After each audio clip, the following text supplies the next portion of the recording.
videos. We're talking with the members of Backlash. Welcome. I'd like to just go down the line, introduce yourself, tell us what you do with the band. I'm Brian Mullen, I play guitars.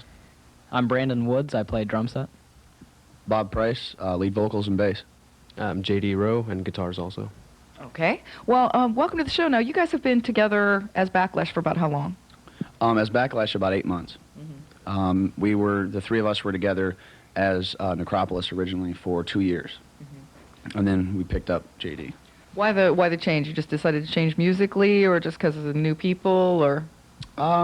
We lost a member, a bass player. I was playing rhythm at the time. We lost him. He left. Then we switched over. I started playing bass, and we realized we needed something. And then we found him.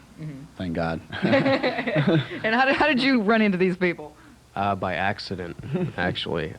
There were some instructors here at the school we go to at the Art Institute that had referred me to them, and they were playing a showcase here at the school, and I checked them out.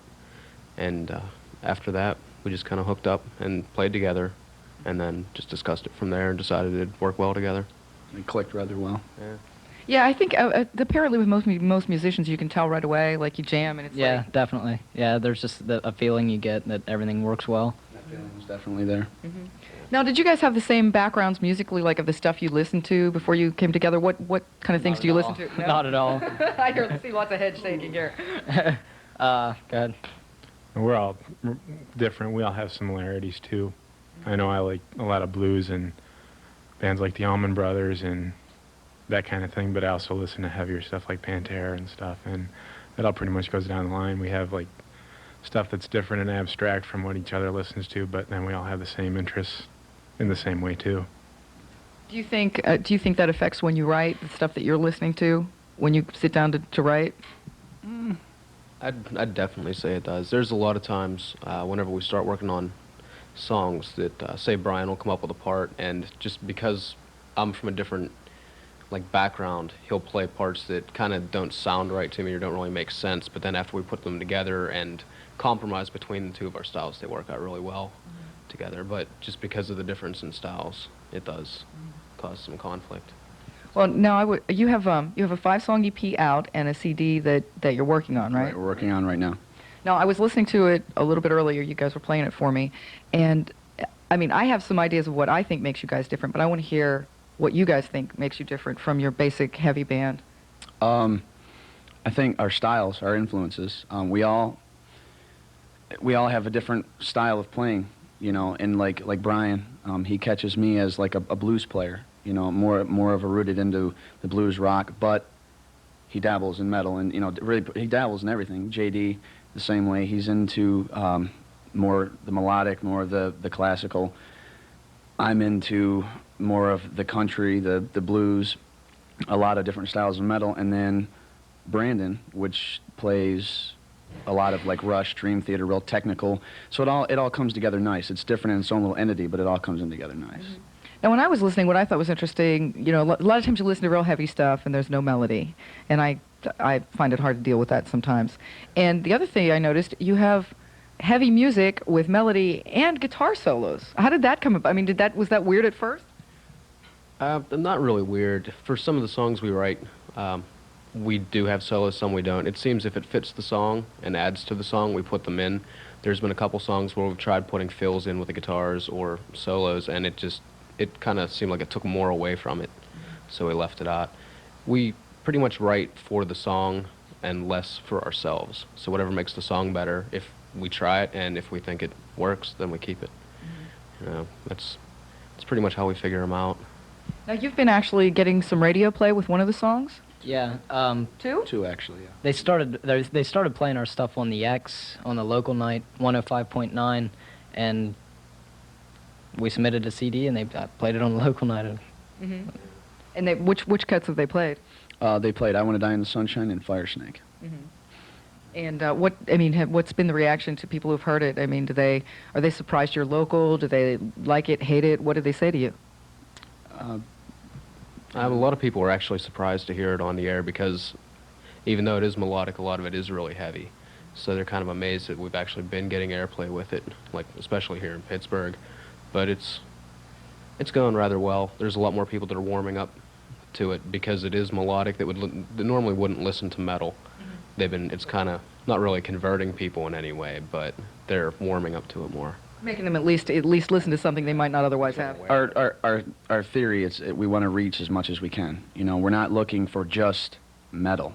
We want every realm. We want country, we want blues, we want everybody, and that's what we're trying to do. We're trying to reach as many people as possible with our music and hopefully change them in some way, or change their lives, or help them along the way, you know.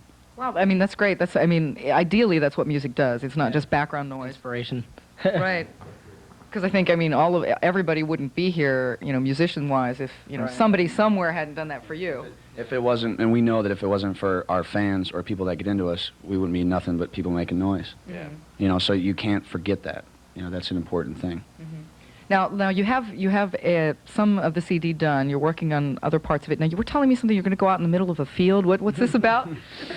You want to take this one? Go ahead. We're going to be doing an open air live recording. It's going to be multi-track. Basically, what's going to happen is we're going to set up the drums, the guitar amps, everything out in the middle of. It's going to be about a 6-acre open field in the middle of a park, and we're going to record the multi-track that way instead of having like a controlled studio environment. We're going to do it live. And because it's open air, it's going to cause, it'll be a different sound than normal CDs. It'll sound a lot more natural as far as the ambiance goes and stuff like that. But it's something it's very rarely done, and it's just something we really wanted to give a try to. You know. Logistically, is this going to be, I mean, you know, trying to record in the middle of a field is not exactly going to sound easy. We'll probably get rained on. Yeah, as long as it doesn't rain, it'll definitely be good. It'll sound really good. What kind of sound are you looking for from that? I mean, what's the idea behind it? I'd have to just say something different. Yeah. I mean, we're constantly trying to do new things and experiment as far as musically and just with different things playing-wise. And we shouldn't stop that whenever we go into recording. You know, we don't want to do the normal CD where it's like, okay, you hear the first song and you know what the last one's already going to sound like. We want to kind of mix it up a little bit and give some variety to it. Because a lot of the songs are very different from some of the others, so we figure why not record them differently also. And it should work out pretty well. So is the new stuff you're writing different than the stuff you've already recorded? Yeah, it's more musical, I would say. It has different variations. Instead of like the older stuff is like follows the same thing. Riffy. Riffy. It's less riffy, more melodic. And the newer stuff is just more musical, I guess, I would say. What's in the plan for Backlash? Have you you know, sent anything to record labels? Have you been playing out a lot more, or what's going on? We're trying to play out as much as we can. You know, every band's got to go through, you know, the back-breaking. You know, you got to work your butt off. We basically are open to any idea. You know, we're open to anything. We're just, you know, like I said, our main goal is to get out and to get people to understand us and to listen to us, and however that falls about basically is, you know. Yeah. As far as right now, we're still supporting ourselves and sponsoring ourselves as far as record labels go. Right. Yeah, we're pretty much trying to keep everything as far in the band as possible and take care of as much as we can without, not necessarily without outside help. We'd like to keep it within as a group. And because we stay a lot more fan-based that way, instead of having other people make our decisions for us and say, well, yeah, these people might like you, but you can't do a show there, you know, or do something like that. So the thing I like about the band is a lot of it's done inside the band. JD, he's an excellent engineer. He knows sound. He knows, you know, how to get things done, and he's taught us a lot. Brian knows a lot of the law end of the business end of it. Me and Shorty, Brandon, work on a lot of the artwork, the layouts, and you know, basically getting the shows and things of that. So everything's 25%. Nothing's 50-50. It's 25% all the way down. What about agreeing on things? I mean, I know a lot of times, I mean, to get any four people in a room to agree on something, I mean, if there's four of you guys, how often do you butt heads over which way you want to go? Actually, we work together rather well when we talk. No matter what we're doing, we hang out together. You know, we become almost, you know, brothers. It's family, you know, and everybody bumps heads, you know. Right. But we always seem to work things out, you know. we talk a lot. Yeah, we stay as open as possible, and everybody's always willing to try to listen to everybody's ideas, you know. So it does work out well. Now, I've heard the CD. I haven't checked out one of your shows yet. When someone comes to a Backlash show, what can they expect? Energy. Yeah, energy. Good music. You know, you're not going to come to see a band that doesn't know how to play an instrument. I mean, we were at a show and it was brought up that our hands looked like they were glued together because every time we moved, we all moved together. Mm-hmm. You know, and no matter what we were doing, we were there, solid, and we worked on it. We worked our butt off to get that way, and that's what that's our main goal, is to stay tight, stay good musicians, you know, because music nowadays is taking a different turn. It seems we're losing that. Right. So, yeah. you know, It that's does a lot. my personal opinion. So we're trying to stay a tight band, an interesting band. You never know what you can expect. Well, because even when I was listening to the CD, I had said, you know, a lot of times now people, they lose the music of it, you know, the melody and the talent.